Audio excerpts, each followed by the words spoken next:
Hi PE 580, my name is Gina Ramos, and I'm going to go ahead and start with our introductory post telling you a little bit about myself.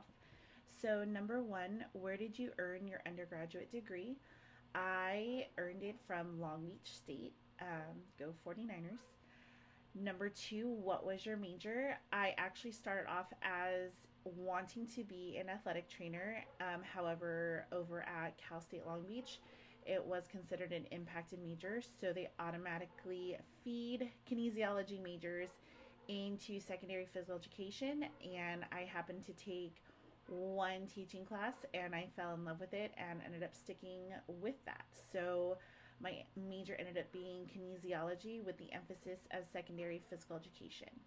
Number three, what is your strength in the area of wellness and fitness?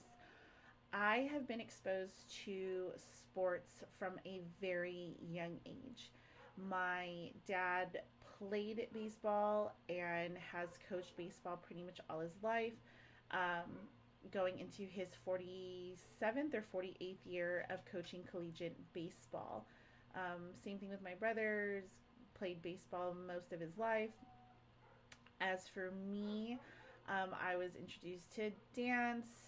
Then I got into aquatics, swimming, and water polo. High school, I played volleyball, basketball. I swam and played water polo. So I'm very familiar with routine as far as, fitting in physical activity into um, my daily life along with, a balanced diet for the most part. Also, I have a mom that is a nurse, so when I was feeling a little off, whether it was coming down with something or just not feeling well, we always, took the precautions of whether I needed additional rest or if I needed to make an appointment with a doctor to kind of move forward from that.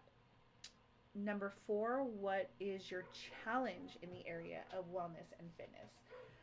Transitioning from my late teens, early 20s into my 30s, I realized that my diet is for the most part balanced. However, um, those cheat days become cheat weeks, possibly.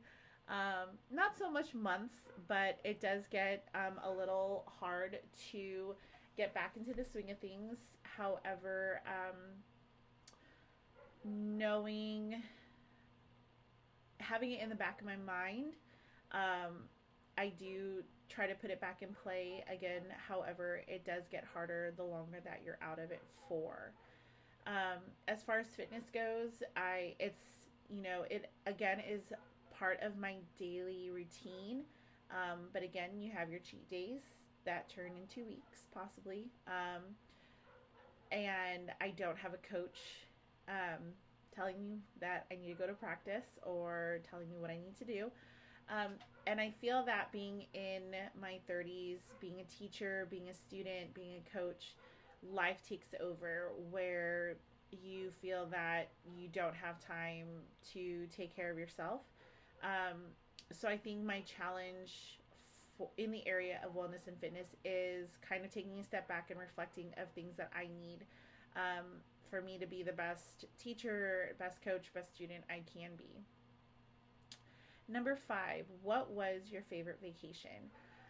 Well, I am a Pacific Islander, so I love going to the Pacific Islands. My mom is from the Philippines, so I love when I'm able to go visit there and visit family. However, this past summer, I was able to go to Hawaii and visit some family there, along with exploring a new island with one of my cousins that is from Australia. So we got to meet there and kind of do our exploration on our own. So it was my first vacation where I was the adult and got to do my own things, got to explore what I wanted to explore, do the things that I wanted to do. So that was really awesome. Number six, list three expectations you have for yourself during this course. Number one, I would say, is just gaining more knowledge overall in the area of wellness and fitness, not just for myself personally, but also professionally.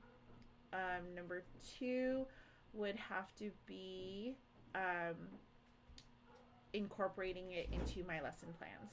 Being able to gain that knowledge for through wellness and fitness, and being able to pass that along to my students through lesson plans, letting them know or giving them the information of why wellness and fitness are important in everyday lifestyle.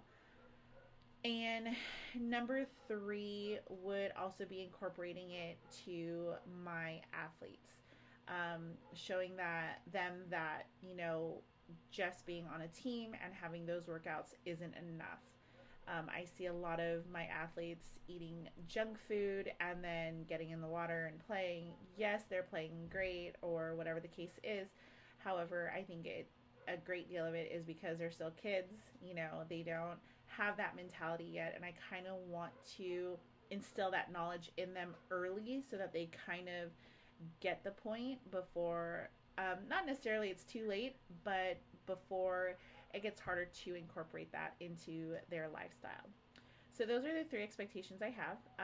I hope that everyone has a great first week, and I can't wait to hopefully see some familiar faces along with some new faces during this course, and seeing your posts and responses and everything of that sort. So I hope everyone, again, has a great first week, and have a good night.